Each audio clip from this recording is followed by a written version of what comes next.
Something in the Amazon is large enough to drag a full-grown human underwater without a sound, and in most cases, there are no remains, just disappearance, which raises a question few people are willing to ask. Are giant anacondas still hunting humans? Right now, for decades, people across the Amazon basin have reported encounters with enormous snakes, not just large, unnaturally large, creatures described as longer than boats, thicker than tree trunks, moving silently through black water. At first, these stories were dismissed. Exaggerations, myths, fear passed down through generations. But here's the problem. The Amazon has a history of creating giants. And then something strange happened. Scientists uncovered evidence that changes everything.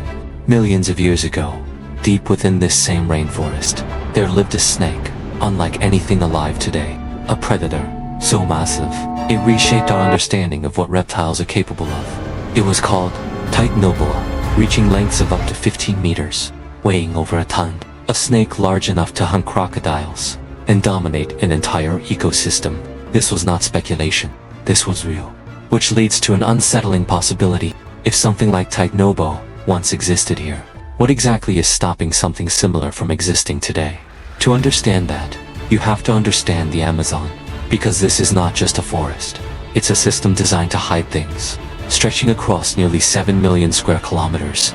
The Amazon is the largest rainforest on Earth, a dense, layered world where visibility is limited, movement is slow, and survival depends on staying unseen. And beneath its canopy flows something even more important: water.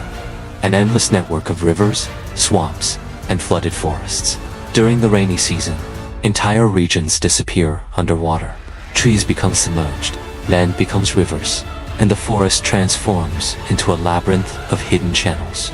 This is where things get unsettling, because this environment is perfect for one specific type of predator, the anaconda.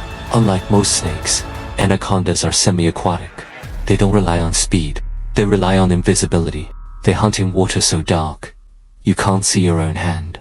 They wait, completely still, until something comes close enough, and then, it's over. They strike with explosive force, wrap their bodies around their prey, and begin to constrict, cutting off blood flow, crushing organs, until the victim can no longer resist. Then they drag it underwater, where even escape becomes impossible. And here's what makes it worse. Anacondas, don't need to hunt often. They can survive months between meals, which means they spend most of their time doing one thing: hiding. And that's where the problem begins.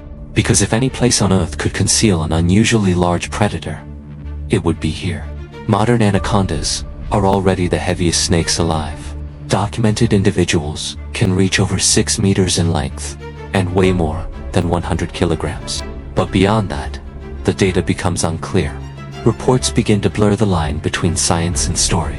Explorers have claimed to see snakes reaching 10 meters, some even larger.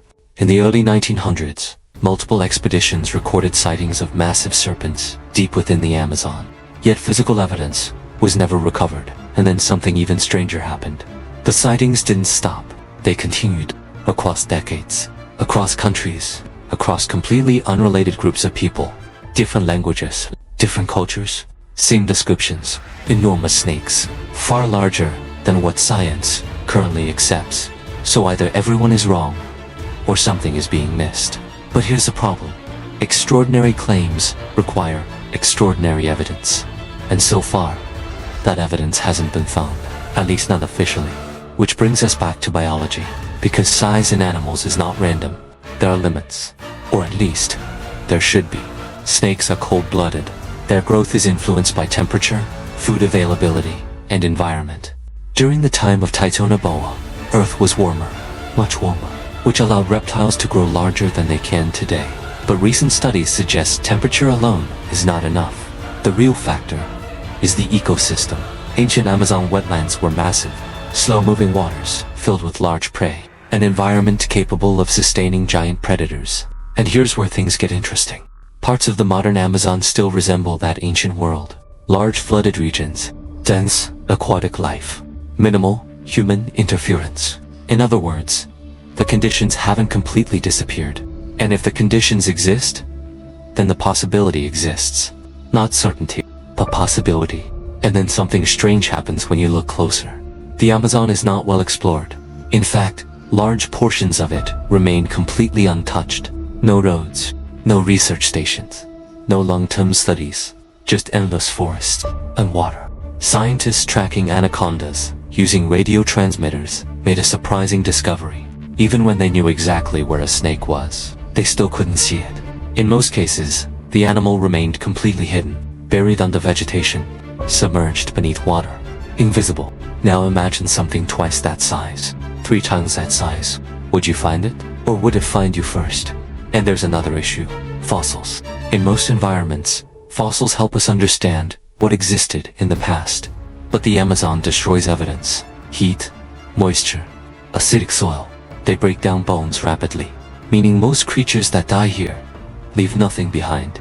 No trace, no proof, which creates a dangerous gap.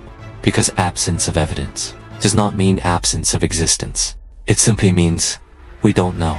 And that uncertainty is where the mystery lives. Because when you combine all these factors, a vast, unexplored environment, a predator built for invisibility, a history of giant reptiles, and consistent reports across time, you don't get a clear answer. You get a question that refuses to go away. Could something larger than any known anaconda still exist, hidden, unseen, waiting?